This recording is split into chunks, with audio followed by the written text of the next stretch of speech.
Hello!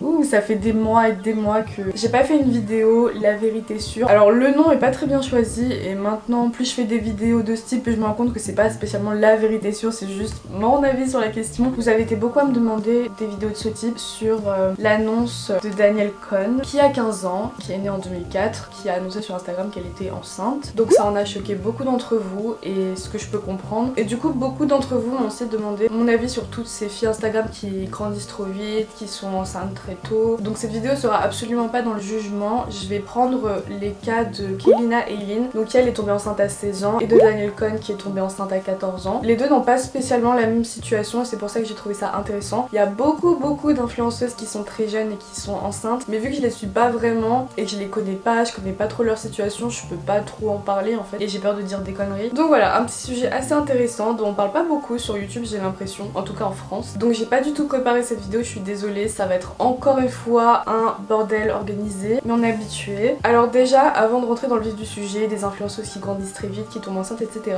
je voudrais rappeler que chaque culture a une vision différente de la maternité. Il y a des régions dans le monde ou des cultures qui encouragent les jeunes filles à devenir mères très tôt et où c'est totalement normal. Par exemple, je sais que ma grand-mère, du côté de ma mère, a eu son premier enfant à 16 ans et elle a eu 4 enfants dont ma maman, et c'était pas quelque chose de choquant, c'est quelque chose de normal. En France, j'ai l'impression qu'on a vachement ce schéma dans notre tête que tout le monde doit appliquer. C'est-à-dire qu'une personne normale, dans la tête d'un parent, de base, c'est mon enfant doit passer son bac, mon enfant doit profiter de la vie, aller en boîte de nuit, faire des soirées, nanana. Mon enfant doit finir ses études, mon enfant doit ensuite se trouver un copain, mon enfant doit trouver un appartement, se marier et ensuite avoir des bébés. Donc ce qui fait que l'âge moyen en France pour avoir un enfant, c'est je crois 31 ans en 2018, donc ça n'a vraiment rien à voir. Et c'est vrai que quand vous posez la question à un Français, bah ouais, j'aimerais bien avoir un enfant avant mes 20 ans, vous disent tous oh mon dieu, mais tu dois profiter, mais tu vas rater ta vie, etc.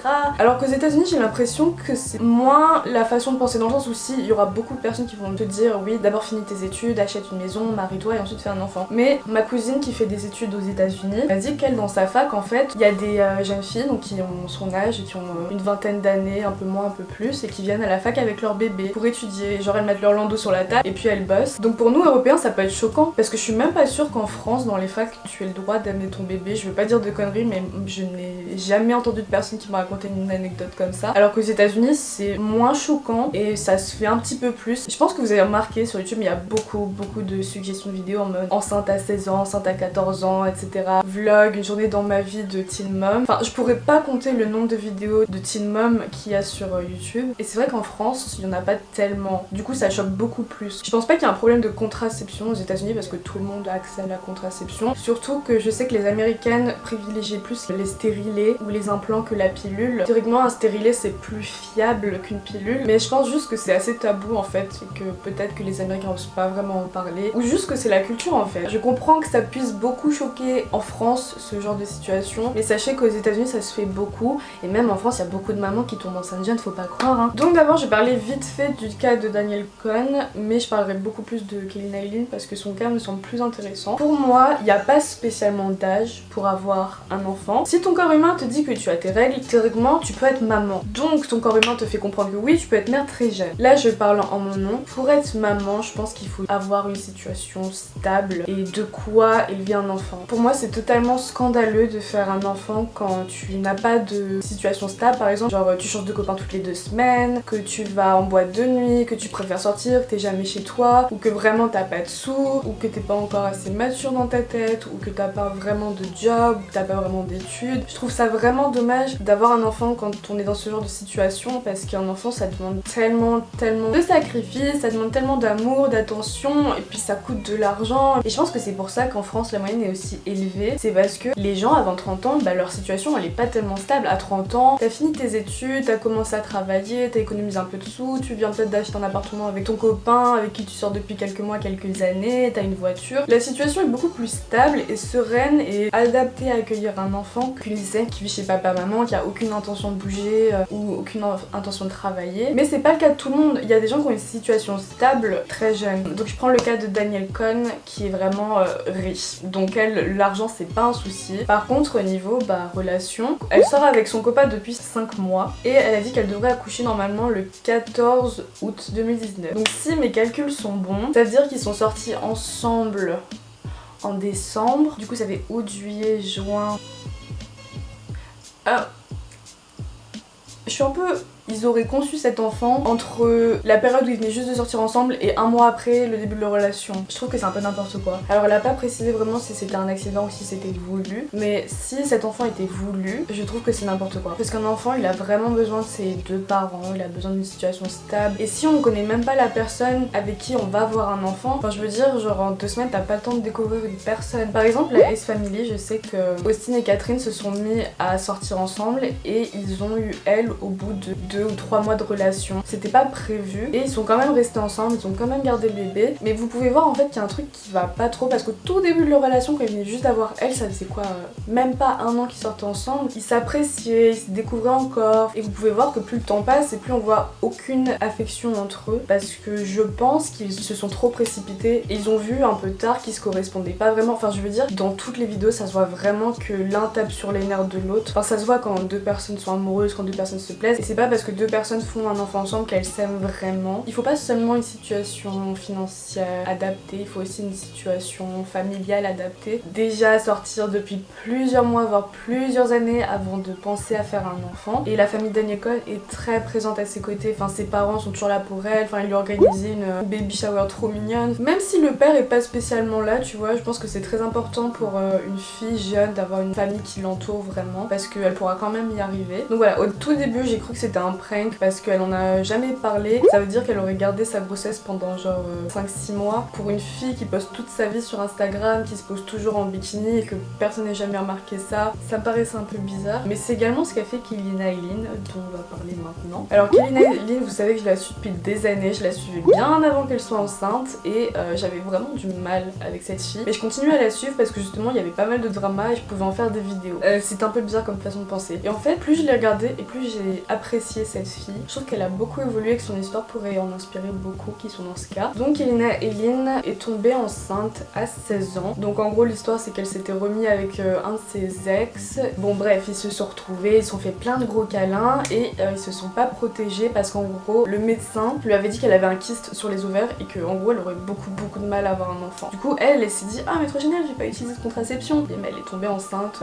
l'été 2017. Et donc c'était une fille qui avait beaucoup d'ambition, elle voulait devenir mannequin, elle voulait devenir maquilleuse pro, elle voulait finir ses études en parallèle pour pouvoir devenir infirmière. Et en fait l'arrivée du bébé a tout bouleversé et elle s'est beaucoup livrée sur YouTube. Du coup j'ai trouvé ça hyper intéressant en fait. Ce qui est intéressant c'est qu'elle a eu des propos comme je pourrais jamais avorter parce que Dieu m'a donné ce bébé pour une raison. A baby is a blessing. Il y a des femmes qui peuvent pas avoir d'enfants et moi j'ai la chance d'avoir un enfant et je devrais le garder. C'est grâce à Dieu, c'est Dieu. Dieu ne fait pas ça pour rien. So I guess she thought that I was gonna get an abortion or something.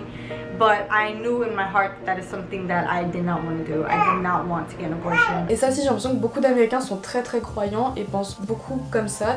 Il y a beaucoup d'Américains qui sont contre l'avortement justement parce qu'ils disent que c'est Dieu en fait qui leur donne ce bébé et que ce serait genre aberrant de pas garder ce bébé. Donc chacun est libre de penser ce qu'il veut. Je pense que la question de l'avortement c'est un peu personnel et je vais pas trop m'attarder là-dessus. Mais en tout cas c'est ce que j'ai remarqué que beaucoup d'Américains et du coup beaucoup de jeunes mères américaines pensaient comme ça. Et du coup pour Kelly Eileen la question s'est pas posée, elle allait garder ce bébé. Du coup pendant toute sa grossesse elle a arrêté d'aller à l'école, elle a arrêté à la première, elle a pas passé le bac et elle a beaucoup travaillé sur Instagram. Elle faisait beaucoup de partenariats, beaucoup de promotions pour économiser pour son bébé. Elle s'est lancée sur YouTube pour avoir un peu de sous et c'est à ce moment là que j'ai commencé à vraiment regarder ses vidéos, à regarder toutes les pubs en entier parce que je voulais vraiment la soutenir parce que contrairement à Daniel Cohn ça se voit qu'elle était vraiment pas issue d'une famille riche. Je dis pas que c'était une famille vraiment qui vit dans la précarité mais elle était pas vraiment à l'aise sur le plan financier et ça l'a vraiment alertée de se dire qu'elle allait avoir un enfant. Moi je l'ai vue pendant toute sa grossesse, elle a pas arrêté de faire des partenariats, de travailler. Je sais qu'elle travaillait dans des restaurants etc. Elle a passé son permis donc elle s'est acheté une voiture, elle a loué un appartement du coup parce qu'elle voulait pas tout simplement imposer ça à sa famille. Elle s'est dit c'est moi qui tombe enceinte aussi jeune, c'est pas à ma mère de s'en occuper, je vais m'en occuper. Donc moi je l'ai trouvée hyper courageuse. C'est vrai qu'en première je pense pas que j'aurais eu la maturité pour avoir autant ses priorités et être autant déterminée. Enfin vraiment quand vous verrez ces vidéos genre le avant après est hyper choquant. Donc elle a accouché à 17 ans. Ce qui est très jeune. Et au début on voyait jamais le père de l'enfant, on n'en entendait jamais parler et dans toutes ses vidéos elle disait qu'elle était toute seule à s'occuper de l'enfant, que le père il est toujours au lycée, même si elle avait un appartement, il vivait toujours chez sa mère. So you guys always hear me saying like alone in my videos. So what I mean by doing it alone is that for the most part, yes I am alone. I don't get help. Et maintenant le bébé a presque 1 an et rien n'a changé. Je ne connais pas leur relation, je suis pas à l'intérieur de leur couple et je suis personne pour juger. De ce que je vois, j'ai l'impression que le père est assez passif dans le sens où lui il est juste là. Il vient le vendredi soir et samedi soir chez Kelina genre pour faire des gros câlins et après il se casse. Yesterday guys, me and Ariane had such a good night. Let me tell you guys about it. We made tacos. We're laughing, we're tickling each other, and yeah, so it was like really good. We really needed that. Et c'est ça que j'ai trouvé très triste aussi dans beaucoup de vidéos de teen mom, enfin de youtubeuses par exemple qui sont tombées enceintes très jeunes, c'est qu'elles essayent tant bien que mal de faire rester le père. Enfin je sais même pas comment expliquer, c'est pas la vérité absolue ce que je dis, mais en général quand je regarde ces vidéos j'ai l'impression que la mère elle se force vraiment à faire semblant que tout va bien, que son couple va bien, que le père est vraiment là pour l'enfant, etc. Et à côté vous voyez le père qui est limite en déprime et qui veut juste se casser et s'amuser. Il y a des adolescentes qui sont prêtes à être mères, qui sont prêtes à prendre leurs responsabilités. Mais ce qui me fait chier c'est qu'en général les garçons sont beaucoup moins matures rapidement que les filles. Ça fait beaucoup plus peur à un garçon de cet âge de se dire waouh, je vais être père, je vais être coincée avec cette nana, je vais y avoir la vie d'un papa alors que je dois aller en bois, je dois avoir mes potes et tout. Je suivais une youtubeuse d'ailleurs qui est tombée enceinte très jeune. Askip c'était le grand amour entre deux, ils se sont mariés, ils ont acheté une maison et quelques mois plus tard ils se sont quittés alors que leur fille avait à peine 1 an. En fait ils étaient vraiment sûrs de vouloir vivre toute leur vie ensemble, ils s'aimaient vraiment mais ils pensaient pas qu'un bébé ça allait changer leur relation à ce point. En fait c'est dur pour une fille de tomber enceinte jeune parce qu'il faut vraiment qu'elle ait un copain qui soit déjà mature, déjà... Enfin ça existe, hein, il y a vraiment des mecs géniaux mais dans tout ce que j'ai vu c'est rarement le cas. Et c'est ça qui me fait de la peine, qui me fait peur dans leur cas, c'est de me dire genre qu'elles vont se retrouver toutes seules quoi. Par exemple je vois Kelina Eileen, elle a arrêté ses études pour s'occuper uniquement du bébé et le père lui il a toutes les libertés qu'il veut. I thought a mom, a dad, a family, we're gonna be a happy family. It is not that easy to maintain a family. Is like so hard. Don't try to get pregnant because you want to keep a man or you think it's a good idea. It's not a good idea, guys. Dans une vidéo, elle a dit, enfin j'essaie de vous insérer le clip, que son copain ne pouvait pas se lever tôt tous les matins pour s'occuper du bébé. Et du coup, c'est elle qui a pris la décision d'arrêter l'école. Un bébé, c'est une décision que tu prends à deux. Tu peux pas être la seule à faire des sacrifices. Et le truc intéressant avec Kelina Eileen, c'est qu'en fait, elle a eu son enfant jeune parce que sa maman l'avait eu très jeune elle-même. Je crois que sa mère a eu Kelina quand elle avait 15 ans. Et je reviens à ce que je disais au début, en général, quand vos parents vous ont jeune, ça vous choque pas tellement en fait d'avoir un enfant quand vous-même vous êtes jeune. Je comprends qu'un bébé ça puisse arriver comme ça, de façon inattendue, mais je me suis posé la question de pourquoi il y a beaucoup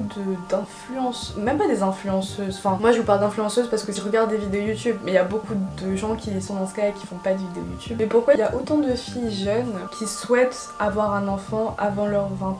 Je pense que la plupart du temps c'est genre pour combler un espèce de vide. Je pense que les filles qui ont vraiment ce désir là ont été un peu frustrées dans leur enfance, ou n'ont pas eu l'éducation ou l'attention qu'elles auraient aimé avoir, et qu'elles ont vraiment de l'amour à donner et qu'elles veulent vraiment genre rattraper les erreurs qu'ont pu commettre leur famille avec cet enfant, ou alors tout simplement je sais pas, le désir de se sentir plus respectée, plus femme. Quand t'es maman t'es plus vue comme un bébé quoi. En fait c'est hyper intéressant, genre j'avais déjà réfléchi à la question et en fait le fait de voir que plus je regarde de vidéos et de filles qui expliquent pourquoi elles sont tombées enceintes, leur désir d'avoir des enfants, et plus je me rends compte qu'en fait c'est un peu souvent la même chose et elles ont un peu toutes connu pas des difficultés familiales mais genre vous m'avez compris. J'ai eu des réactions donc d'abonnés qui me disaient mais en fait genre tant mieux pour elle est enceinte et tout, mais ça va donner envie à ses abonnés à leur tour d'être enceinte et ça c'est vraiment pas bon. Donc moi je suis d'accord avec vous d'un côté parce qu'effectivement Danielle Cohn a des fans qui sont plus jeunes qu'elle, qui ont le même âge qu'elle et qui sont un peu plus grandes qu'elle. De voir que leur idole elle est enceinte, elle est super heureuse, elle est avec son copain depuis 5 mois, le bébé arrive dans 4-5 mois, elles vont se dire mais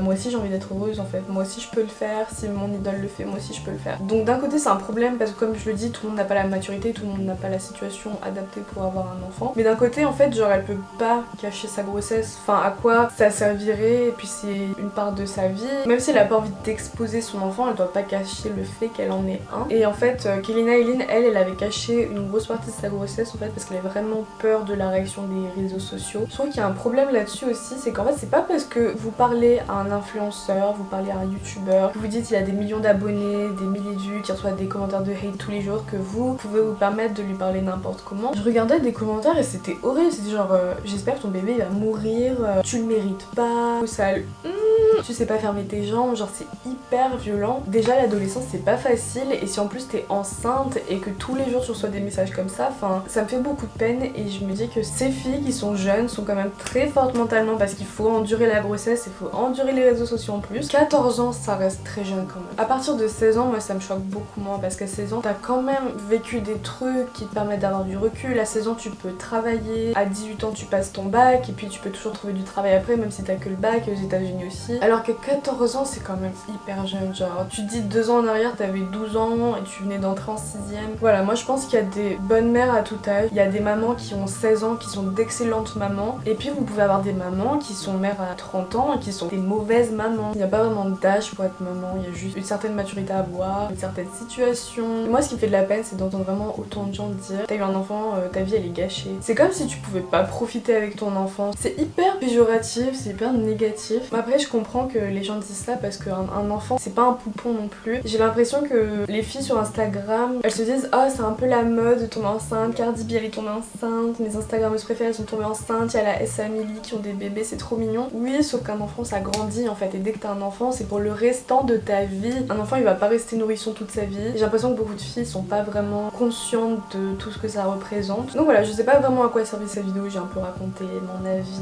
sur la question etc. J'aimerais bien que vous me donniez à votre tour votre avis dans les commentaires. Si vous-même vous êtes enceinte ou que vous avez été maman très jeune, ça pourrait toujours aider les gens en commentaire et puis moi aussi ça pourrait me permettre de réfléchir et tout. Donc voilà, je vous laisse vous abonner à mon Instagram et à ma chaîne YouTube si c'est pas déjà fait, à mettre un pouce bleu et voilà, je vous fais de très gros bisous, je vous dis à la prochaine vidéo et si vous avez une idée de sujet, n'hésitez pas. Bisous.